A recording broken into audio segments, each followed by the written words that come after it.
And if we ask the stars what they mean, what would they say back to us? Welcome. You want to go on a card journey today? Give me some of your time, and I'll give you some of your story. Well, let's see what the cards say. Hey there, card readers. This is Koi from Koi Plays Tarot, and right now we're actually going to do something a little bit different. So this is going to be a kind of series on the channel where I want to call it Learn With Me, where I explain some of the dynamics of tarot cards, trying to demystify the mystical in a way that makes it make sense for folks, but also the idea that, hey, it isn't that out of reach, or the concepts aren't something that is untouchable or unreachable, right? So maybe in this series we talk about, certain card sets, what they mean, minor, major arcana, all that stuff, but also maybe learn a little bit about me in the process, right? I think, as the role of the tarot card reader, my job is to read the cards. And at times I try to let my own personality show through. I hope for people who have seen it so far that that's been made a little bit obvious. But during this series, maybe more talks about, hey, what's going on with me, beyond the role of the reader. And also, what do the cards actually say? What do they say? So to start off, here's what I think about tarot. Tarot cards are spiritual tools. Boom. Right? You could use spiritual tools or whatever brings you into a spiritual alignment. They are one of many tools, right? Every card has a different meaning within the deck. The deck itself carries a lot of different things that depend on timing, intent, formation, a whole bunch of different variables, because different people do different readings, right? You'll notice I do different types of formations for all the reads that I do, and it's mainly because some formations are more useful than others, at least in my opinion, depending on how the layout is and the structure. And the reason being is because part two, I guess we could call it that, tarot is an unfolding story, right? I always say, or at least I try to say at the end of most videos, I hope this conversation helped. Right. The reason I do that is because I think of tarot card reading as a conversation with you, whoever may be watching this, especially if you come to your sign specific reading, sign cross reading, sign big placement reading, right? Whatever that means to you, I think of it like a conversation. I'm not trying to talk at you. I'm trying to speak with what I see on the board. Right. So if we think about the structure of a story, we have a beginning, a middle, and end, a bunch of A and B plot lines all over the place, right? It makes a good story.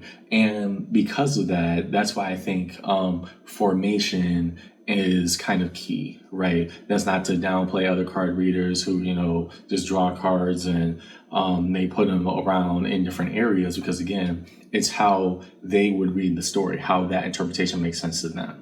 How my interpretation, what comes out makes sense to me, that is what I relay to you, right? So I wouldn't put the ending paragraph at the beginning necessarily, unless that's how it showed up. It could be one of those stories where we retroactively read to the beginning point, right? All those things can come out, but I will read in the order to which it is presented to me as your card reader, if that makes sense. So that's the first about formations.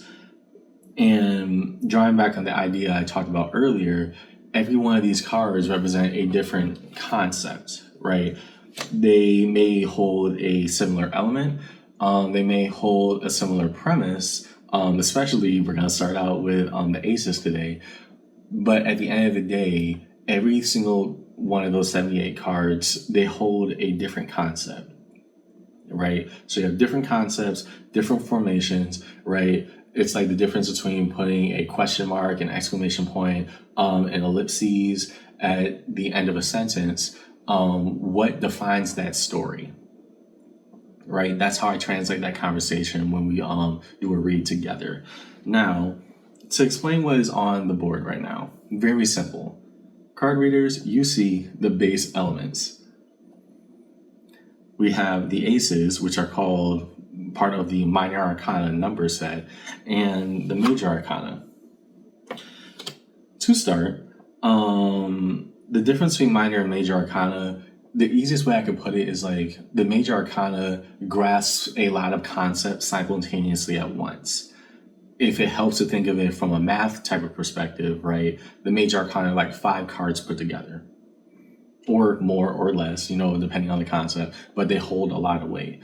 The minor, not as much, but not everything is meant to be held in an equal standard or footing, especially by the time, the series pans out, talking about like the face cards and their impact, right? Everything has different intentionality when you apply it. So looking towards the board right now, we have the base elements, water, earth, fire, and air, and the 2 beginning major arcana, the number 0, the Fool, and the Magician.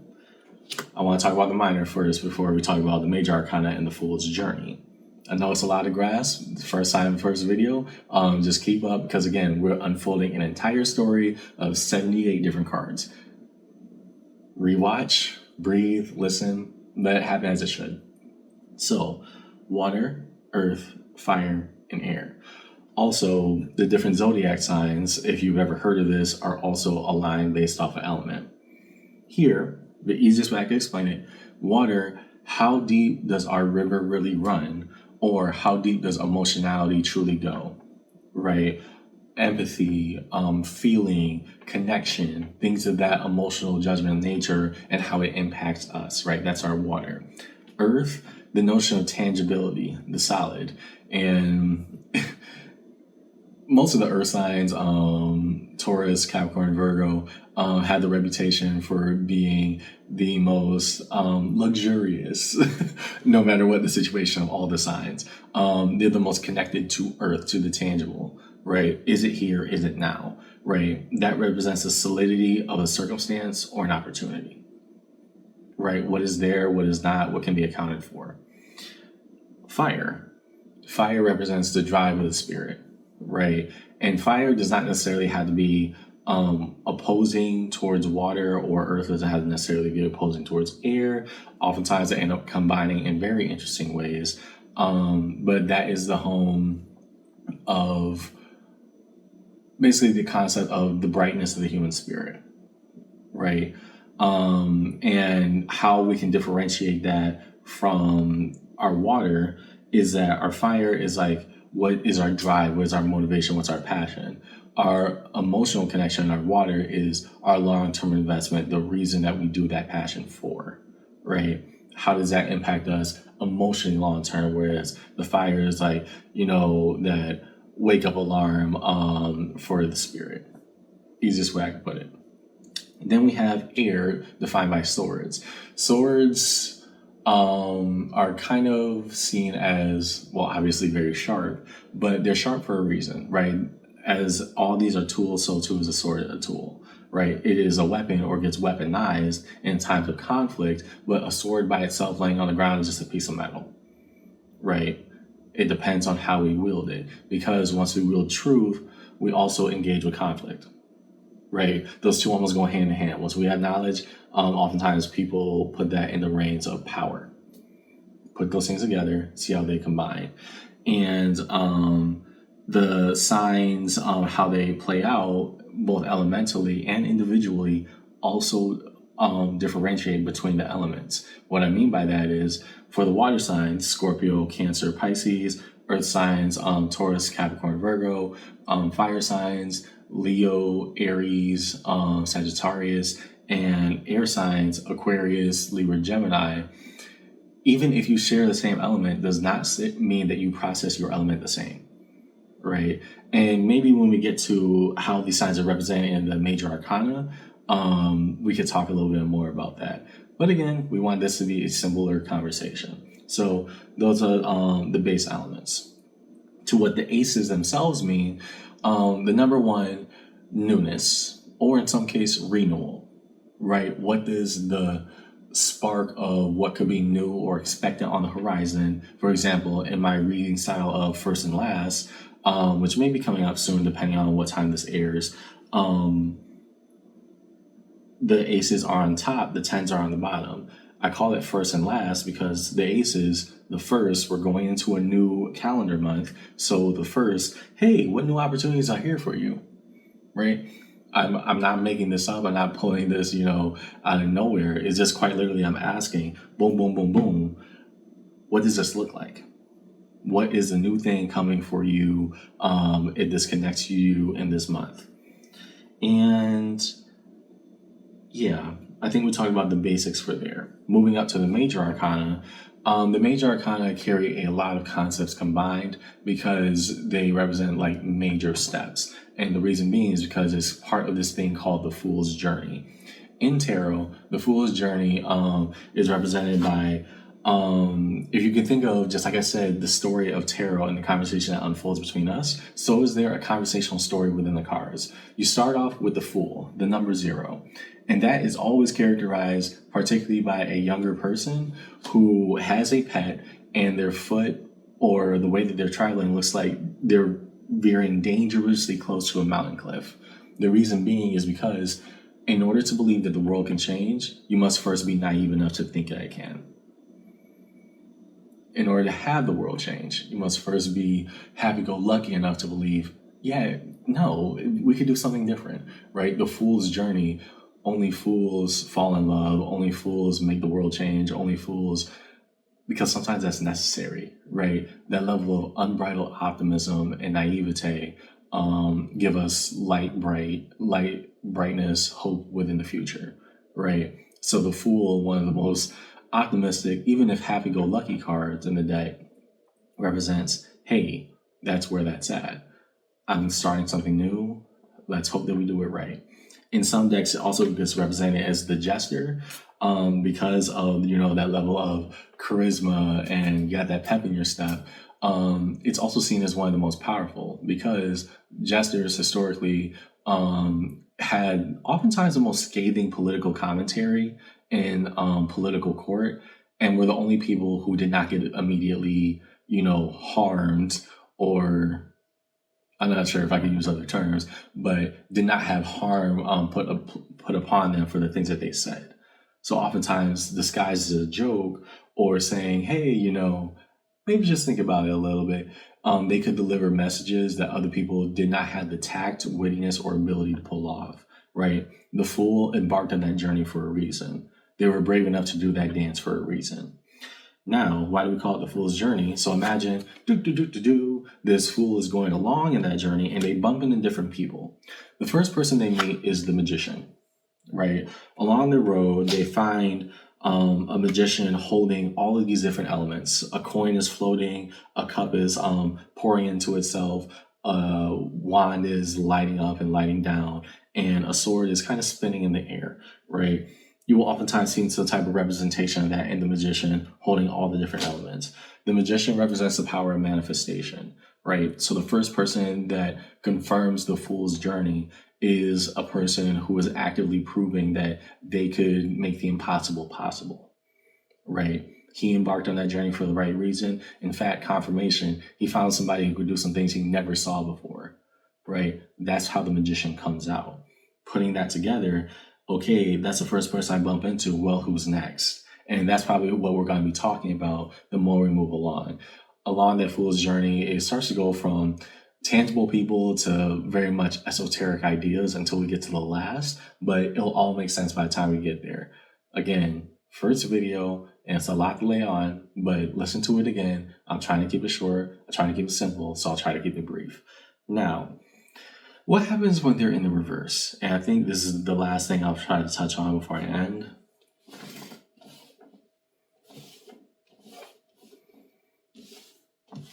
So they still represent a core concept. Sometimes in the reverse, it's inverted. Sometimes in the reverse, it's amplified.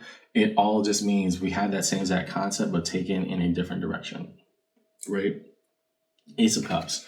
Whereas once my cup runneth over, now my cup is empty, right? I feel emotionally drained. I feel like I have nothing left to give. The Ace of Pentacles, one's representing new opportunity, the solid, the tangible. In the reverse, something that we say solidly, dang, that passed me by, right? It's not a total mischance, but it is a chance, one of many. And hey, that's just where it's at right now. The Ace of Wands, okay, my fire is go, go, go, go, go in the upright. In the reverse, I don't feel like doing it, right? There's no inspiration to make moves on that. And the Ace of Swords, a sharp wittiness, a intellectual insight of truth. In reverse, brutal honesty, right? This is where, you know, the delivery, the truth is still there. It's just that it's incredibly harsh how we do it. For the Fool, oh, my jokes didn't land, right? So we had the optimism of the Fool. They're still starting out on that journey, but maybe they tripped during the dance, or maybe their jokes didn't land, and now they may have actually offended somebody, right? The Magician, whereas a magician can manifest anything that they seek or want. In the reverse, oh yeah, same power, same ability to manifest. It's just going in, you know, kind of the notion of ill omens, right? What are we bringing upon ourselves, whether that be negative karmic cycles or just negative energy and intentionality? What is our intent and how do we manifest that into the world? Do we do it for the good, or are we aiming it in a direction that we probably shouldn't be? So spinning them back up, right? Yeah, as a recap, this is just going to be part of a bigger series called Learn With Me, where we're going to talk about, hey, what do these cards actually mean? And what does Coin mean when he says, let's see what the cards say? And these cards, formations, elements, intentionality, purpose, positions, major and minor, we're going to get into all that, and it'll get more familiar as time goes by. But at least with the basics, just like the aces and just like these two major arcana, this is where we start and this is where we're going. So thank you, card players, for coming to the table today. I know these concepts can be very difficult to start out, but I'll try to make it as simple as I can. Just please follow along with me. And like I say at the end of my videos, I hope this conversation helped. Remember, let's see what the cards say. So thank you for coming to the talk. And yeah, we'll play cards again sometime. See ya.